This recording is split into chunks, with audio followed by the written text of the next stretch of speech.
So because I'm a big dumb stupid idiot, I forgot to mention in my remastered video that MJ broke into Norman Osborn's penthouse to grab data on Devil's Breath, and she accidentally knocked over a radioactive spider. Now, radioactive spider terrarium. Why the fuck is this line so hard to read? This is not the first time I tried this either. At the beginning of the video, and we're already off to a great start. Ignoring the fact that she and Peter never discussed this, a spider is brought back to feast where it hunts down its next target. And of course, it targets the black man. Miles is bit by the spider, and by the end of the game, he's given spider powers of his own. So what does this call for? Giving us a game that nobody asked for, but unlike a certain other game, this one actually is welcomed. During the PlayStation 5 showcase in June 2020, Insomniac announced their next major project for the Spider-Man universe, and it wasn't Spider-Man 2, but a spin-off under the name Spider-Man Miles Morales. Given the fact that Spider-Man 2 is going to be following both of our Spider Bros on their respective journeys, we were given this game as a way to set up Miles as his own hero so we don't have to waste time doing it in the actual sequel, and I actually really like this approach. As I said in the last Spider-Man video, I love what Insomniac did with that game, and I kinda already spoiled when I think of this game, and that's that I do it in a high regard. So like last time, I'm just gonna go right ahead and tell you why I think this game is really fucking good. But before that, this video is sponsored by me running out of ideas because this is a lot more difficult than somebody thinks, so I'ma just say that your mom's doing cartwheels on the back of a semi-truck in the middle of a rainstorm or some shit. So if you're cool with that, let's go.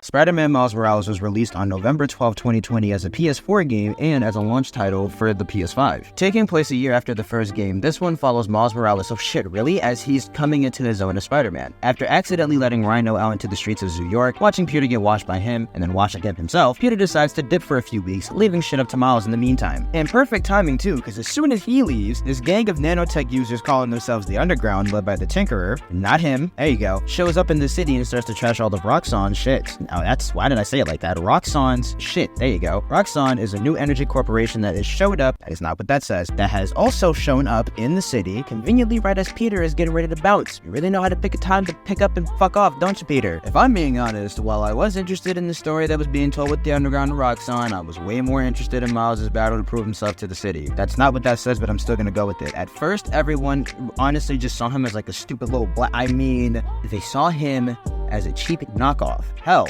you could even hear the criminals, the fucking people in the city, refer to Peter as the real Spider-Man. Well, that's just rude, asshole. By the end of the game, however, we got the citizens of Harlem referring to the homie as our Spider-Man, and that feels so nice to hear. Miles spent his whole life watching Spider-Man swing about the city and doing all this cool shit, fighting niggas dressed up like animals, saving people, doing all this cool shit in the air, and always just wanted to be just like him. Now he gets a chance to be like him, and he understands that now this shit ain't for the faint of heart. There's a lot of responsibility that comes with being Spider-Man, and Miles had to learn that the hard way, just like Peter did. Miles didn't have to just learn that part about being Spider-Man. Peter also spent a whole year between this game, that says the whole year, between this game and the last one, teaching homie how to do this, and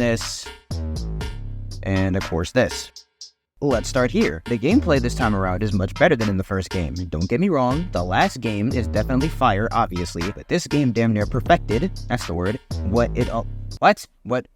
was already almost damn near perfect. I'm so great with words, but clearly I can't fucking read them. The web swinging is almost 1-to-1 the same as it was before, but what makes it better is the animations alone. I like Peter's animations, but Miles has a bit more swag. I hate saying that fucking word because that goddamn thing from the review that everybody knows, but I'm gonna say it anyway because it's funny to me. Why did I say funny like that? I don't fucking know. I'm losing my mind. Even outside of the animation, just the swinging alone feels better in how it plays. On top of that, the new Venom-based powers allow him to gain speed or remain airborne if need be. Perfect segue. Miles' combat is way more satisfying than Peter's. You can tell from his animations that he's just having a little fun and he's still a little bit inexperienced, but he's slowly getting the hang of things. He now has access to bioelectricity-based powers that Genki very creatively named Venom, which is not going to get confusing in the next game whatsoever. These abilities range from a meat-ass punch, a fucking launch, this jump that sends enemies into the air, a screen nuke. These abilities add a lot more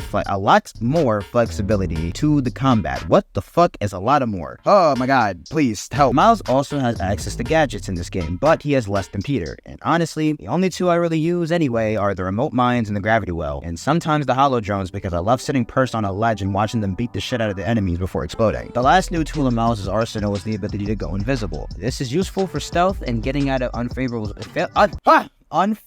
situations. There you go. But that meter goes down immediately once you start trying to get into combat while it's activated. There you go. Fucking bitch. All of that, Miles is pretty well equipped to handle whatever the underground Roxxon try to throw at him throughout the course of the game. And it goes to show in his takedowns because just like his mentor, he too is fucking these niggas up. These finishers are just as satisfying to watch as beaters because like I said in that video, there is no way these niggas are not dead. Honestly, that's all I really have to say about this game. The game is fantastic, but it certainly doesn't have the same depth as the first game. The story still is I'm gonna punch something. The story is still heartfelt, and the gameplay has seen a lot of improvements, but compared to the first game, there isn't much more to really talk about. That's not a bad thing, by the way. I just don't really want to drag the video out any longer than it needed to be. Overall, I would still recommend playing this. Of course, I still very much think it's worth your time. Oh my god. Next up is the big one. We finish off this Spider-Man marathon with Spider-Man 2. By the time this video comes out, the game will either be days away or I'll already be playing it. I know I said Sonic Superstars is next, but I never even bothered buying the game, so it's looking a lot more likely like that's not gonna happen anytime soon. Plus, Spider-Man 2 is more important.